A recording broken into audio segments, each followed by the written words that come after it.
तो आज मैं यही कहूँगा क्योंकि बाबा साहब भीमराव अंबेडकर साहब की जयंती है और बाबा साहब भीमराव अंबेडकर ने जो इस देश को दिया है, जो संविधान दिया है, उससे बड़ी ताकत आज के समय भारत देश के पास कुछ नहीं है। और भारत देश के का मतलब ये है कि भारत देश के अंदर जो लोग रह रहे हैं वो अपने अधिकारों के लिए अगर आज पूरी ताकत के साथ खड़े रहते हैं, इतना बड़ा जो सिस्टम है, जिस सिस्टम से हम आज़ादी से पहले लड़े थे, वही सिस्टम पूरा आज बना के रखा है।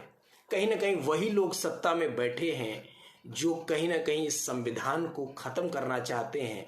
और बाबा साहब ने वो ताकत हमको दी है कि उसी संविधान के जरिए आज हम उन सत्ताधीशों से लड़ रहे हैं। और इसीलिए देखिए, बाबा साहब ने एक बात और कही थी, जिस चीज़ को उन्होंने बोला था मैं उस चीज़ को लेकर लड़ रहा हूँ। और उनकी इस लाइन को मैं अपने जीवन का एक आधार बना चुका हूँ। वो लाइन थी कि शिक्षा वो शेरनी का दूध है, जिसे जो पिएगा वो दहाड़ेगा। तो एक बार फिर से बाबा साहब की जयंती पर उन्हें कोटि कोटि नमन करता हूँ, प्रणाम करता हूँ, उनके चरणों में वंदन अभिनंदन करता हूँ। अंकुर जी, ये बताइए सर, जो उन्होंने अंबेडकर जी ने जो सपना देखा था, क्या वो पूरा हुआ है कि नहीं हुआ, ये बताइए सर।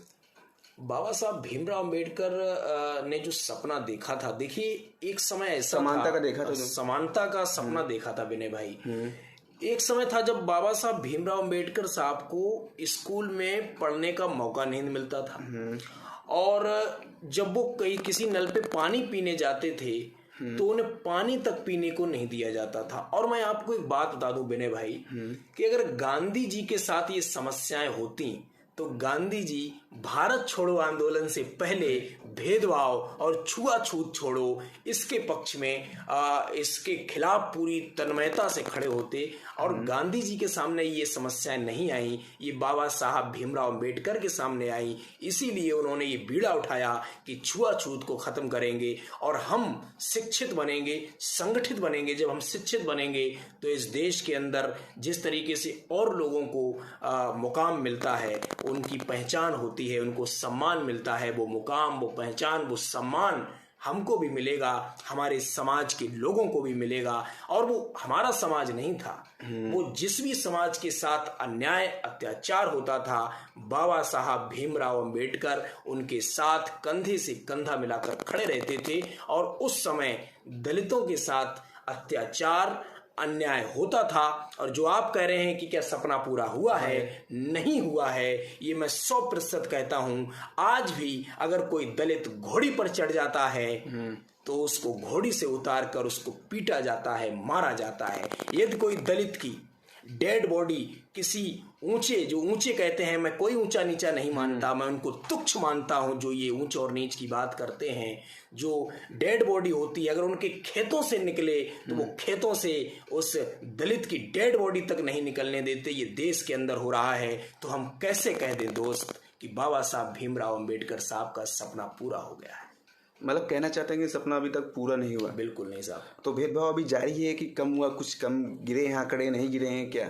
देखिए, जो ये दलित समाज है, और मैं सिर्फ दलित समाज की बात नहीं करता, कोई भी समाज हो, अगर वो शिक्षित होगा तो उसके साथ भेदभाव नहीं होगा।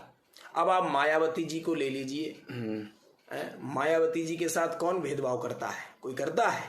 क्योंकि वो शिक्षित भी हैं और पैसे से भी मजबूत हैं और मुख्यमंत्री भी रही हैं। तो जब पद और जब आपके पास कोई पद होगा, आप शिक्षित होंगे, आप पैसे वाले होंगे, तो फिर कुछ मैटर नहीं करता। यही बाबा साहब ने कहा था कि शिक्षित बनिए, संगठित रहिए। जब आप शिक्षित होंगे, संगठित बनेंगे, तो आपके साथ भेदभाव करने की किसी में कुवत नहीं होगी। इसीलिए बाबा साहब ने जो कहा है, उनके विचारों पर चलिए तो भेदभाव कम होगा। अगर आपने ये पूछा है कि भेदभाव कम हुआ है, तो कुछ तो कम हुआ है, क्योंकि उसी समाज से तमाम ऐसे लोग निकल के आ रहे हैं जो शिक्षा ग्रहण कर रहे हैं और आज तमाम अपने मुकाम को हासिल कर रहे हैं।